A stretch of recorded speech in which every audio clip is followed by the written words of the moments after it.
I called my wife at work. I said, I'm going to quit my job. I'm going to go back to school full time. I'm going to be a CPA. Your clients rely on you so much that one of my clients got a DUI. And obviously that's not good. But the first call he made was to me. I'm like, I'm not a lawyer. Walked out at lunch, called one of the other partners when I got home and said, sorry, I quit. I'm not coming back. Taxes scare people. And we know taxes, but we also, I think, have empathy too for that feeling that they have. We are like, okay, I'm gonna help you through this. Kids are the greatest kids. They never acted up, but during tax season, they were different.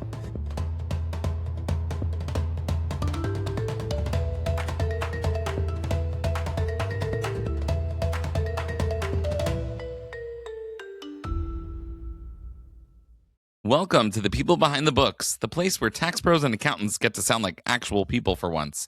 Around here, we trade numbers for narratives and forms for stories. I'm Yehuda, your host. Let's meet today's guests. Randy Crabtree, welcome to the podcast. How are you today? Yehuda, thank you for having me here. I'm doing great. It's a beautiful day in the northwest suburbs of Chicago here, so I'm enjoying a little bit warmer weather than we've had lately. So everything's Nice. great. Thank you. That's awesome. Really excited to have you here. We actually met. We're on a mutual WhatsApp group together with the Accounting Cornerstone Foundation, which, as anyone who's listened to the podcast or heard me speak before knows, that I'm a recipient of a scholarship from the Cornerstone Foundation. So for that, I'm very thankful for. But I'm really happy to have you here to talk about your journey on how you got into the accounting world. So, like I do with all my guests, let's go all the way back to where you were originally from, and where did you go to school, and then at what point did you bridge into the accounting and tax world? Yeah, that's a fun story I enjoy talking about. But I'm from the northwest suburbs of Chicago, so I still live here. Basically, been here my entire life, and love it here, except winters. Even though it's a nice day today, my wife and I actually started leaving Chicago for the winters about 5 years ago. But I'm going on a tangent, but it's a fun one. But we are not leaving this year for the winter because 8 days from now, we are supposed to be becoming grandparents. So we are sticking around for the winter. Congrats. So, okay. Hopefully by the you. time this gets released, we'll add to the show notes what the end of the story was. All right. That's a good cliffhanger here. Yeah. When Charlotte coming, that's her name. It's really exciting. So, yeah, thank you. Oh, believe me, I wake up every morning now with, okay, is today the day? Is today the day? So, all right, but back to the question you asked. Thank you for that, allowing me to go on that tangent. So I went to Northern Illinois University. In Northern Illinois University, DeKalb, Illinois. It's obviously Northern Illinois. It is, when I was there, I think it was considered, it went back and forth, I think, between Penn and Northern Illinois University, the top accounting schools. And when I was there, I was not in accounting. So I went to a really good accounting school and got a computer science degree. Nice. And so I was out in computer science for about a year and realized it was not for me, which I'm sure any parents listening to this that just paid for their kids' college education are like, wait, what? We just paid. They just winced with that very familiar feeling. Exactly. But you want me to keep going in the story of how I started my firm then? Please, just this is great. So, we're going to keep going. You left then. Computer science, and then you were like, wait a second, I love debits and credits. Like, what was that? Not yet. Not yet. Okay. We're getting ahead in the story. But to back up, I honestly feel like I've been an entrepreneur my whole life. Very first thing, which a lot of people have done, well, not as much anymore, but when I was a kid, I had a paper route. And as the paper delivery boy, you ran your own business. You had to collect the money and you had to submit the money in, and you get to keep your percentage or whatever it was. I was running a little business. And then at age 16, I started a bigger business, which was a window washing company. It was very successful. I mean, I honestly could have not gone to college and probably built that thing up pretty well. But it wasn't what I was passionate about. I enjoyed it. I had fun. I was working with my friends. We were making a lot of money. But then going forward now to computer science, I realized it wasn't for me, and it was partly where I was working. And so the next step was, what do I want to do? I love being an entrepreneur. I did this years ago, and it wasn't that long ago. I was in my early 20s at this point. But I like working for myself. And so that was always in the back of my mind. But the next step was I chased the money. And the money was, I was, my friends who were selling in sales were making like way more money than me. I mean, I was making 22,000 a year, which, this is a long time ago. I'm old. They were making 30,000. So that was like insane that they made that much more than me. So I decided I should go into sales. And so I did that. And after about a year, I realized I'm not really good at this. I probably knew it a lot quicker than that. I'm not really good at this. I'm not passionate about what I'm doing. And that being passionate about what you're doing became a hallmark of my career, I think, making sure you're doing what you love. And so it was just like this light bulb moment. I was driving down North Avenue in Chicago, coming back from a sales meeting, and this entrepreneur mindset was kicking in, and I was thinking, what could I do? And it just hit me that, you remember that one accounting class I had in undergrad? I really liked it. And I had one accounting class in high school too, and I really liked it. But unfortunately, I'm going to blame my counselor. My counselor put me in a dead end accounting class in college. It was, you took this and there was nothing after it. That was it. So I didn't even have, I mean, I could have reversed, I guess, and went a different route, but I remember really liking that. So I had this aha moment on North Avenue where, again, this is years ago. This is back in 86, probably 87. This was in 87. I just pulled off the side of the road, went to a phone booth. That's why I was telling you it was in 87, because I didn't have a cell phone. I went to a phone booth. I called my wife at work. I said, I'm going to quit my job. I'm going to go back to school full time. I'm going to be a CPA, and I'm going to start my own firm 4 years after I'm out working. I had this Your whole wife is thing. like, honey, calm down. Calm down. What did you take? Exactly. What is going on? That was You it. can buy a Corvette if you're having a midlife crisis. You don't need to become a CPA. That's right. Yeah, at 25, I was having at 24, I think at that time, I was having my midlife crisis. I think there was a lot of silence. And then there was like this is what I recall. We'll talk when we get home. But it's what I did. This was, I think this was about April. And part of the mindset was, we had just got married the October before. And I had done our tax return for the first time. My dad always did my tax return. I did our tax return. And that stuck with me. I'm like, this was fun. I mean, I enjoyed like figuring out how to do a tax return and what deductions are. Could I do anything else? And I didn't know anything. I just, got the form. I did it on paper. I filled it out. I sent it in, but I enjoyed it. And I think that mindset stuck with me. And then thinking back to this class I had, it was like, yeah, this is what I need to do. And then an entrepreneurial aspect of things kicked in, is like, yeah, and this is a way I can start my own business. So this is what I did. I quit my job, went back to school, the summer semester, fall semester, spring semester, got enough classes in. I never finished, but I got enough classes to sit for the CPA exam. And by that next this was 86, July of 87, I was working for a local CPA firm. And I specifically went to work for a small firm because I wanted to know how to run a small firm, because that's what I was going to do. So that's kind of the origin story of how I started my firm. That's amazing. And I'm sure at no point in that progression did you know what the next step was going to be, but you had that feeling and you captured that and you held on to that. And I guess that's what was important. You had a goal and you were going to meet it, and you were going to do whatever it took to get to the next step, whatever that was. Yep. So how long were you working for someone else until you said, okay, that's it, I need to be my own boss? 3.5 years. So I beat the 4-year target that I had in mind. That's pretty good. Yeah. I would say I would commend you the fact that you even lasted that long to work 3.5 years for someone else. I mean, Right. that's a long time for someone who's more, of an entrepreneur.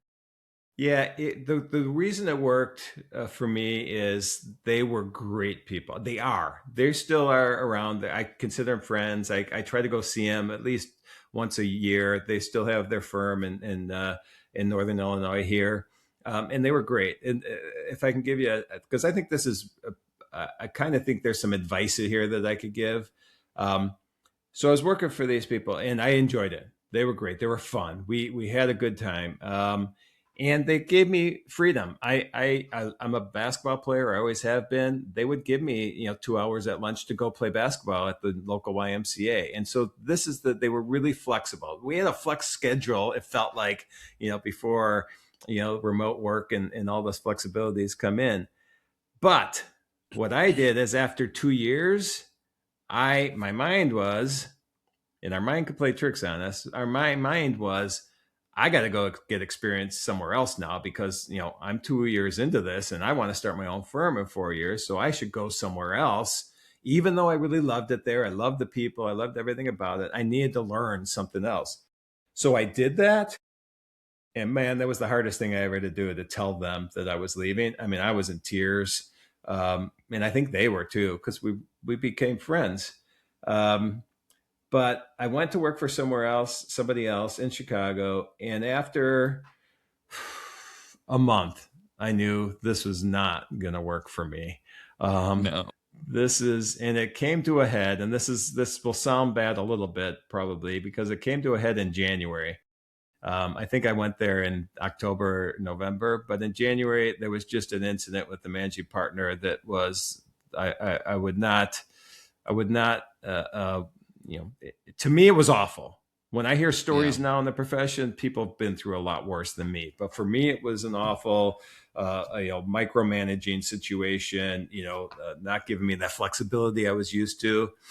And so I actually went home that day, figured out what I was going to do, went back into the office the next day, organized my desks, put notes on everything, walked out at lunch, called one of the other partners when I got home and said, sorry, I quit. I'm not coming back. I can't deal with, I'm not going to name the person, but the managing partner of the firm. Wow. And had no plans. Like you said, any step on this process, you probably didn't know what was next. I didn't know what was next in this situation. I went. A day or two later, I called the guys that I used to work for, and I just said, hey, I just want to let you guys know I left that other firm. Their first question was, do you want to come back here? I said, I'll be there tomorrow. And so I went back to them until a year and a half later, when I ended up starting my own firm. Wow. That's a lot. Yes. I can only imagine the emotional tug of war you were on, because we, as business people and as people with careers, we put so much identity behind the place that we work for, and I would say that there's pros and cons to that, but the huge con to that is that we then therefore go ahead and put our worth together with the place that we're working for, and therefore if we have to leave, that says something about us, even though it doesn't necessarily. Right. So the fact that you were able to take that stand and move and still proceed with what you were doing, I'd say says a lot about your character, as difficult as that must have been, especially in January. I mean, you were about to get started with tax season. Yeah, I felt bad for them because I don't want to leave anybody in a lurch during tax season. But I weighed that with if somebody's going to treat me this way, that's their problem that they're going to have to solve. I'm not going to. And good for you, because most people will just wait until it's too late, and then they're sort of forced out of that bad situation. And so it really takes a lot. I think I think something I think about all the time is how very often in firms we there is this constant theme of, oh, we're family, and we enjoy working with each other, and I believe that's fine up until a point, but I think it's actually a service to be upfront with employees and say, hey, by the way, you're working for me. this is a contractual obligation that goes up until the point that either of us say, hey, okay, we're done. And that's okay. because the reality is loyalty is nice, but we're not family. If you fire me or if I quit, like that's it, and that's okay. And I would say almost like my advice to people is, it's difficult, but that doesn't mean you need to just keep on going for the sake of continuing to go. And I guess that really leads to the next point of when you run your own firm, you get to continue exactly how you want to continue, not to continue for the sake of pleasing the status quo. So why don't you talk about how you eventually made that jump into running your own firm? Yeah, that's all great points you just said there, and I want to expand on some of those. So starting the own firm. So even before I tell you that story, because this is tied to what you just said, when I was working for others, one of the things I thought is, as an employee, what do I like? What do I dislike? How do I like to be treated? Obviously, we found out that there's a certain way I don't like to be treated. But how can I make, the experience the best it possibly could be for the people? If I ever hire somebody, I wouldn't want to do this. I would, if I was the employee. And so I always had that mindset. And so when I started my own firm, I probably forgot that a little bit.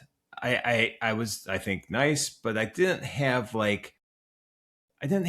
specific, like, how do we create a culture where everybody feels valued and feels important? It was just like, hey, I'm having fun, and so I think everybody else is having fun. So, I think that's it. And so it took me a long time to realize that. But the story continues, and like I said, a year and a half later, I started a firm and ended up being a generalist firm. We were doing tax, we were doing accounting. We didn't do any, it was write up work. I don't even, cast work, I guess is what it's called today for the most part, but we called it write up work. I think maybe that term's still out there. But we were doing tax. Tax was always the passionate part of things for me. Tax is what I enjoy and what I like the most. But I didn't have, only being 3.5 years somewhere else, I probably didn't learn a lot from managing a firm the way I should have. And so what I did is I managed it to a point where I tried to give everybody else the freedom they wanted, and I didn't have the freedom I wanted. And so I was working crazy hours. Tax season I was, the old school, which I'm hoping it's old school now, 7 days a week, getting home at midnight, half the time, probably putting all these crazy hours in. And it got to a point where, Randy, you went home at night? I don't understand. All right. Well, I hope that's we have a joke. cots under the desk for that. What are you talking about? I did, but so here's the one thing I did do though. To your point, is I never missed anything our kids were doing, and so and I coached basketball all through tax seasons. I would leave the office, go to the game, coach the game, go back to the office. Nice. Never at home for dinner, but maybe Saturdays and Sundays, maybe. And yeah, it was just, I just had this wrong mindset of how you run a firm. I had this wrong mindset of I have to help everybody. If there's a client, that's my client. I'm going to take that client, rather than being specific on the types of clients or the niche I wanted to serve. And that's things I've learned over the years. But because of that, I ran this firm from whatever it was, the late 80s. Technically, I at 87, so it was mid 1990 that I started full time on my own. I was doing stuff on the side as early as 88.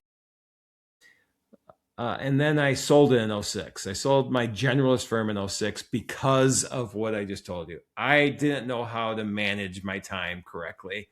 And it got to a point where it was affecting my kids. Even though I know it was affecting me, I ignored that when I saw it was affecting my kids. Our kids are the greatest kids. They never acted up, but during tax season, they were different. And I wasn't going to let that happen. I'm not afraid to make change or obviously I think that's probably tied into the story already. But and so then in 06, I sold that firm. honestly, at the same time in 03, I had started a real estate development firm. And so I wanted to concentrate on that. But I ended up selling that in 06. So all of a sudden, mid 06, I didn't have a job. Well, I will say, looking back, you did get out of the market pretty well. Yes, 2 years right before a bubble pop. So you are correct. that sort of worked out nicely. Yep. And then, sorry, if I'm ranting, but I'm going to go. I'll Take your finish time. the story, and then you tell me where we want to go next. So, Sure. Culture and all that I think is important. But in 07, then I finally realized, or late 06, I realized, you know what, I probably should work. And after running multiple businesses for a lot of my life, I decided I'm going to be an employee. And Wow. went to work for a firm. Within a month, I realized I couldn't do it. It was as much them as it was me. Honestly, they were just mismanaged, but they were doing something that was amazing. They built a niche tax practice that was all around credits and incentives. And I saw that, and it finally clicked. Like, I don't have to help everybody. I can just help this certain segment. Anybody that qualifies for a research and development tax credit. This is a really cool business opportunity. So I worked there a few months and then realized, I can't work for somebody else and I can't work for these people. I think there's a theme here, isn't there? I can't work for other people, apparently. So in May of 07, I started Trimerit, which is the firm that I currently have. And we're about 64 people now. It's all credits and incentives. Yeah, we help, we support tax preparers all around the country by educating them and supporting them on bringing credits and incentives to their clients. That's amazing how you managed to, you came to a conclusion at some point, but the fact that you even were willing to go back to an employee job for 1 second after selling your firm, I Yeah, mean, I don't know how you did that. That's no, a lot. it was a weak That's a moment. lot. I thought I could do it. I thought I was tired of being in charge. I was wrong. So Well, that's really, really cool. I'd say I'm sure you got the opportunity to meet many business owners over your time, working in your firm. And one of the things I really like bringing out in the accounting and tax specifically world, we're like the medical professionals of the financial world, where people come to us when they have years of unfiled tax returns or large amounts due to the IRS, and from their perspective, their world is crumbling. mm-hmm. And we take a look at it and we go, "Hey, we got you. Let me take a look. We're going to work through this together." So why don't you share a little bit about maybe the different stories of the people that you helped through the years? Maybe if there's anything particularly memorable, any clients that maybe you put a little more extra effort in and it made a bigger difference down the road. Yeah, there's a few like that, but before I do that, real quick, because we are the go-to for our clients, just about in everything. And so one of the not funny, it may be funny, but the stories that I remember most is your clients rely on you so much that one of my clients got a DUI, and obviously that's not good. But the first call he made was to me.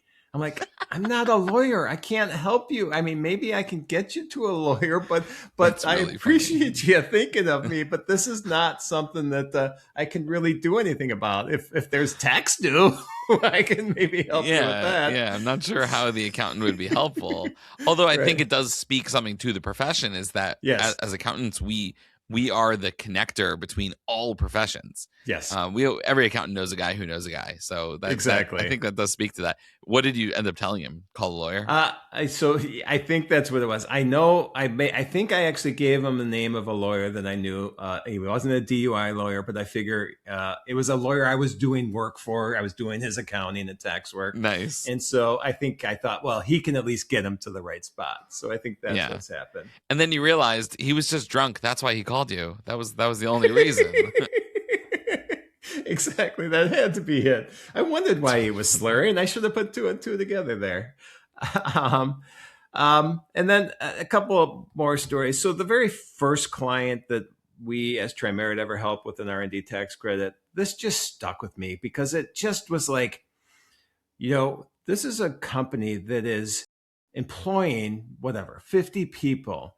And I'm going in there now and I'm finding and when we started R&D tax credit company, it was people didn't really understand R&D tax credit. Sometimes it was like, this is too good to be true. This isn't real. It ended up kind of getting that way at some points because people were promising too much at some point. Yeah. So I could see that. But when we went in there, this first client, I'm like, we went through this process and we found, based on the last 3 tax returns and the current return, we went back and amended some returns, like $500,000 of money that was going back into this business that then was helping support these 50 or 100 families that were in there. And I thought, man, Yep. this is pretty cool. This is pretty cool, what we're able to help these taxpayers with. Because to me, most R&D tax credits are manufacturers or software developers. And for me, manufacturing in the U.S. is such an important industry. And I feel a big lifeblood of things that we do. Really got some, a positive shot in the arm, too, with the last tax bill. But that stuck out with me. And then one more story, if you don't mind. Please. So when ERC started, we started doing ERC. Legit. I mean, there was so many, if I can say scumbags, I'm going to, out there with ERC. It was crazy. I mean, we turned away. I wouldn't be surprised if we turned away, 200 million in revenue because people were promised ERC by somebody else. And we told them, no, they wanted us to do it. It's like, no, you don't qualify. We can't do this. But the very first, I guess these stick with me. The first clients always stick with me. But the very first client that we ever helped with an ERC was a nonprofit in California that was helping in schools children with autism.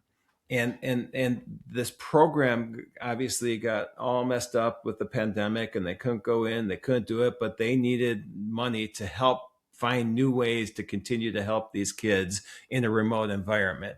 And when we went in there, and I don't remember the numbers, but I think it was 200,000 or 300,000 that they were able to qualify for. And awesome. I've told that story in the past, and it was been hard for me to tell it without tearing up, but it was just felt so gratifying to be able to help them continue their mission of helping these kids. That's awesome. That's really, really cool. It's so easy to, look at a spreadsheet and forget that there's people behind, all these numbers. It actually comes to a bottom line somewhere, Yep. Either in someone's bank account or, whether or not they can buy groceries that week, or like you said, helping these children. So that's really, really cool. Now, at what point did you get involved with the Accounting Cornerstone Foundation? Why don't you talk about that a little bit? Yeah. So, Don Brolin, Heather Satterley, and myself, who are all on the board, were sitting around for lack of a better term, a campfire and it wasn't a campfire, but it was a big, fire pit at a resort. Yeah. Where were we? I think we were in maybe Hilton Head or something. It was we were all on the Intuit Tax Council together. Nice. And Heather and Dawn were talking about this foundation idea they had that came out of something that occurred at Appy Camp, which Heather hosts that with Liz Scott. And it was just this, hey, what can we do to help people get into conferences that haven't been there before? And this old idea was starting to brew, and they were talking, and I started getting involved in that discussion. I'm like, okay, if you're doing this, I'm involved. Can I be involved? First, I didn't say I am. I said, can I be involved? And they said, yes, you're definitely involved in this. And so that conversation really went fast after that. We left that. They kept the conversation going. They put together all the people, board members that started, 3 years ago are the same board members now. I think Megan Tarno and myself our term is up at the end of this year, and we'll get some new board members on. But when I heard what they were doing, I'm all about promoting this profession. I'm about helping people, in this profession to figure out how they can be the best they possibly can. And we all looked at what we had learned at conferences and the relationships we'd had built at conferences, and what that's meant to us was like, if we can get someone else to have that same experience that we've had and the help that that's given us, that's what we wanted to do. And we're very happy the way it's turned out. Well, you've certainly accomplished that mission, at least to some small extent, because this podcast is a direct offshoot of the Accounting Cornerstone Foundation. 2 years ago, I went. Yep. Yeah. So I'm going to cut you off real quick because I'm super proud of what you're doing. And I've followed what you're doing. And it was really cool when I saw you were doing this. So congrats on that. Yeah. This is, I mean, sometimes I like describing the podcast to people as I try to wrap up a small bit of what a conference is into a podcast. And then I want people to be able to experience going to a conference. And they'll see Randy from across the room and they go, oh, Randy, I know him. I know his story because I listened to the podcast. Excellent. Like that's sort of the goal over here. But yeah, it's so interesting. Do you remember the first conference you went to? I do remember the very first conference I went to. We're sticking with first stories here. Origin. Yep. So the very first one I went to didn't happen until I had started Trimerit. So I had been through accounting for 18, 20 years before I was at an accounting conference. So it took me a long time to get to one. And the first one was CPA America, which is an association of firms around the country that get together. And it was their, honestly, I'm not sure if it was their tax or managing leading partner. They call it leading partner, but it was in Scottsdale, Arizona. I remember that. And I just remember thinking, wow, this is pretty cool. All these people that really enjoy this profession, because you can feel their passion coming out, are in one room and they're hanging out and they're collaborating. They're sharing ideas. This community of accountants are so collaborative. And I just started feeling it in this room. And that just led to me pretty much now I feel I live at conferences. That was 15, 16 years ago. I mean, I know probably my highest year, which was probably 22. I probably was at 22 conferences in 22. It was in the 20s for sure. Wow. And this is a place that I like hanging out and seeing what everybody's doing and learning from others. That's really cool. One of the things I like to think about is the contrast between being at a firm and maybe being an employee and being at a conference is that at a conference, you actually can make friends where, because there's no business relationship between one friend and another, you can actually become real friends as opposed to, being in this constant hierarchy where, you're going to have a boss and maybe they're a great boss. And to people who have great bosses, good for you. I'm so jealous. But, but certainly, like, when you're at a conference, you get to make friends and you get to build each other up, and with no strings attached, with no, we're not trying to sell to each other, but rather we're trying to really collaborate and help each other out. I know one of the things that I got to do was meet the next round of scholarship recipients and give them advice and shortcut and say, oh, you're starting your firm. Here's what you should do. Here's exactly how to get there.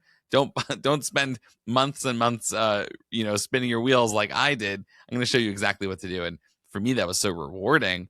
And then I also get back that relationship and building up and being able to get feedback.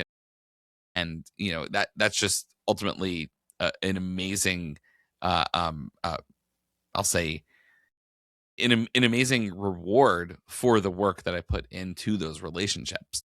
Yeah. So that's really cool. Yeah, I think you probably know, but I host a conference called Bridging the Gap, and I have heard of Bridging the Gap. I didn't know that you hosted it, so that's pretty cool. that's how important conferences has become to me. Is that, but I this year after July was when our conference was, the end of July. This was year 3. I had decided in that moment.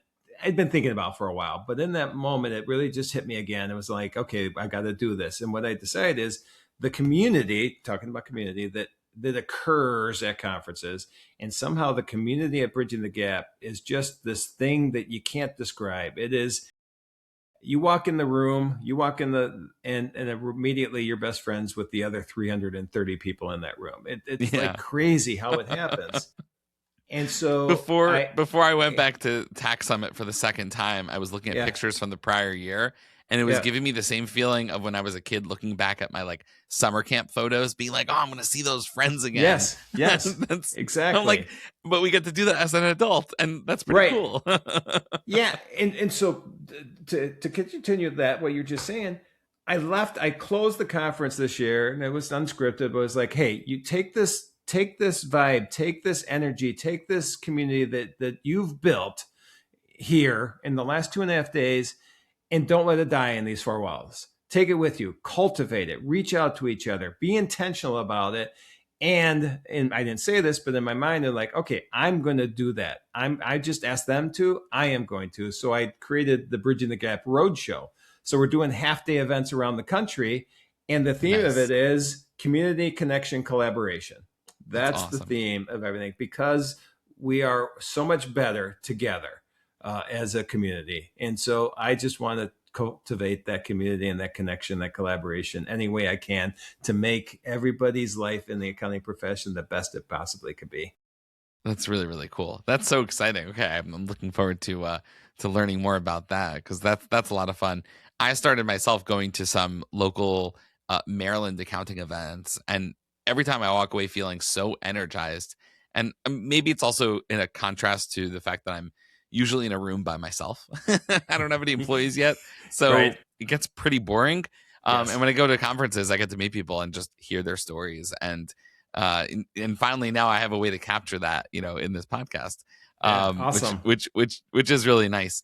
One of the things I think about a lot, and this is maybe another point that I really want to get to, is there's something about accountants, specifically in the tax and accounting world, that make us a little bit different.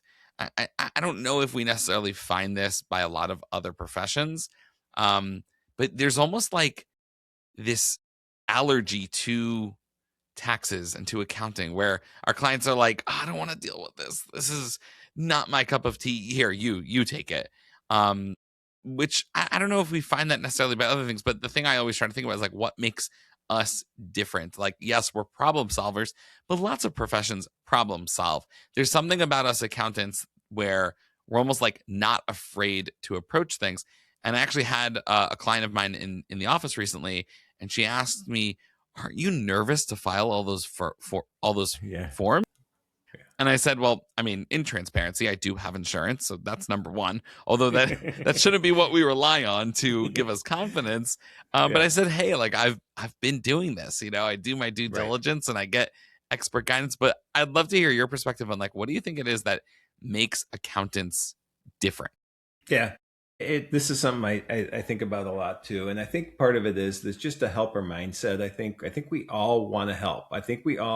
So our clients come to us with what you just said. They're nervous. They're freaked out. Taxes scare people. And we know taxes, but we also, I think, have empathy too for that feeling that they have. We are like, okay, I'm going to help you through this. I'm going to hold your hand through this process. I'm going to do everything I can to make this as painless as possible for you. So I think it's that mindset we have of helping. We want to be there for everybody. Everybody needs us, and everybody has a problem, whether it's tax or accounting or whatever it is. There's something they need a solution for, and we feel we have the answers, and so we want to help. So it's a combination of that helping personality, that empathy for feeling their pain that they're going through. Where my concern is we go too far with that times, where it is like all about the client and not about us, because everybody needs our help. So I have to be there. And that's that thing I fell into when I was working 7 days a week. And we have to realize we become a doormat practitioner, and everyone's walking all over us. Yes. And so we have to set those boundaries. We have to, there has to be a time where we say, sorry, I can't help you. Or we can say, sorry, I can't help you, but I think I have someone that I know that can. Or it can just be a client that is, the phone rings and you cringe and you just realize, I don't want to work with this client anymore. We have to have the ability to say, I think it's time. I'm going to help you. I'm going to invite you to be successful elsewhere. And that's a friend of mine. That's her line. And I love that line. And we have to do that because of that helper mentality, because of the empathy we have, we can get ourselves in trouble too. Yeah. I love that. Where do you see the future of our profession. Yeah, it's so. I mean, we are. I would guess at any moment in time, you can kind of say, 30 years ago, oh wow, there's such big change happening now, or 40 years ago. But honestly, there's never been as big a change as happening right now. The technology that's coming in, and I don't know why I hear people being afraid, saying AI is going to take our jobs. It's not taking our jobs. AI is going to allow us to do the jobs we are good at, which is that advisory. So everybody's been talking advisory forever. People don't have time for advisory to the level that they want to do it. And so where I see between a combination of AI coming in, I think we have to continue to lean on and embrace outsourcing and offshoring. And outsourcing, I mean collaboration, because you can't. I found when I ran my firm, I can't be an expert at everything. I have to know the tax code, but I can't do it all. So I There's a think we lot can. of provisions in that tax code. It's a big book. I got a It, copy right behind me. yeah, it is crazy big book, and now with HR1 that we're all going to be dealing with in this tax season, there's so much to know out there. So the future, I'm very excited about the future. I know we are still going to be struggling to get everybody that we want to into the profession, but I think technology and other mindset changes of I don't have to do everything. I can outsource, I can offshore, I can integrate technology, because change is scary to most people, but we have to be able to integrate all this change. If we do that, we are going to be running the most efficient firms we have, can possibly. We're going to be able to spend dinners with our family during tax season instead of at the office. And we're not going to have to run from the basketball game back to the office like I used to do. I really think that that's going to happen. Yeah. A student who's deciding their career, deciding their path in college, comes over to you and says, "Hey, accounting looks interesting. I'm thinking about doing it. Maybe I should, maybe I shouldn't. Maybe I should go into computer science instead. I don't know. What would be your advice to them as to maybe like why they should consider accounting as an option, that's something they're going to want to start and continue in?" Yeah, it is. It is one. It is you. You have to realize that we are not just to sit at your desk and input numbers. A thing you can do that, but it is gives you so much opportunity. This profession, and I have this right now. My nephew, who's going to college next year, I just found out he loves his accounting class, and my sister said, hey, you need to talk to him because he really likes this and he wants to talk to you about it. I'm like, yeah, I'll talk to him all day long about this. Nice. And so just realize that there's so many paths. It is not just tax returns. It's not just an accounting. It's advisory. It is talking to clients. If it is, and it doesn't have to be, it can be the compliance end. You can do that. But that's what I'm saying. There's so many opportunities with this. And even once you get experience, if you decide the public end of things, the tax preparation or the accounting, doing the books is not for you, these skills can be used anywhere. A friend of mine, Jennifer Wilson, said this at our Bridging the Gap conference 2 years ago, and I quote it all the time because I love it, and it gives me goosebumps every time I say it. Accountants are the guardians of the galaxy's economy, and if there isn't a better description of the excitement level that this profession can do for you, I don't know what that is. So yes, if you have an inkling, I think I said that word right. If you want to go into accounting, investigate it, but make sure it's something you're passionate about. Make sure that it's something you love, and you honestly can tie your passions into the accounting profession uh, so easily. I love snowboarding. Well, start working with snowboard companies as clients. Now, all of a sudden, you've tied those together. That can happen. So yes, everybody in this country needs us. Every single business, pretty much all taxpayers do. There's nowhere you can't go with this. That's awesome. Yeah, that's one of the things I always think about is I love meeting people and finding out the really cool ways they're learning to make money, right? It's not just, Yes. we grow up and for some reason in school, it's like the professions are police officer, firefighter, and teacher. And maybe that's just because it's easy to get firefighters to come to the classroom, but nobody knows any of these other complicated jobs. And I mean, my clients have the most ingenious ways of making money. So it's really cool to see. And we have fun. Awesome. We have fun. Yes. Go look at I would challenge people to go look at pictures online of Bridging the Gap's gala event. The costumes we wear and the fun we have at that thing is such pretty a sure. Great time. I saw some pictures online. It did look like fun. Okay, this last part I call my my lightning round, where we get to know a little bit more about you. Yes. So I'm going to ask a couple questions here. Are you an early bird or night owl? Early bird. Early bird. So you're waking up nice and early. You have a to-do list. Is that going to be on a good old-fashioned yellow pad, or is that going to be on your phone? Unfortunately, it's too often in my head, but if I did write it down, it's most likely on my phone. On your phone, okay. How many times? I probably guess the answer to this question, but how many times are we snoozing the alarm in the morning? I don't. I called it. Yeah, that was my prediction. I mean, you're an early riser, so that sort of makes sense. How many monitors does Randy use when preparing tax returns? 2. Only 2? I don't do much tax. I really don't do work anymore. I'm just out in the world talking. But I have 2 right here now, and that's what I have when I'm sitting. Actually, it's portable, so I take it on the road because I'm on the road all the time as well. So, 2. That's awesome. Okay, coffee or tea? That's a tough question because I drank coffee forever, and 2 months ago I gave up caffeine. And so I'm drinking decaf coffee right now, but I'm thinking of transitioning to a decaffeinated tea. Okay. So different stages of life for different things. And what are you doing when you're not? I would say when you're not doing all the fun things that you're already doing. What are you doing for fun? Maybe with the family or by yourself. What are some hobbies? Yeah. So my wife and I like taking walks, or if we can, hiking. So family is obviously number one. When we do leave for the winters, we usually go to Arizona and California for about 2.5 months, and we tie it into places that we can hike and we can go to wineries. And so that's the thing that we're doing these days. So travel, hiking, walking, that's what we enjoy doing. That's really great. And especially if you can hike to a winery, yes, that works even better. Nice. Amazing. Well, Randy, this has been so much fun. I'm so excited that we got the chance to catch up, and that everyone gets to hear your story.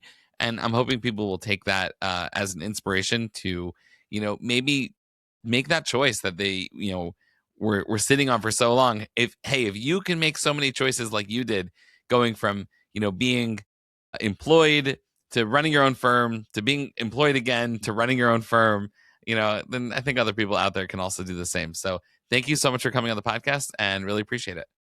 Thank you. This has been a lot of fun. Thanks. Thanks for listening to The People Behind the Books. Want to join me on a future episode? Send an email to thepeoplebehindthebooks@gmail.com. The People Behind the Books, because every accountant counts.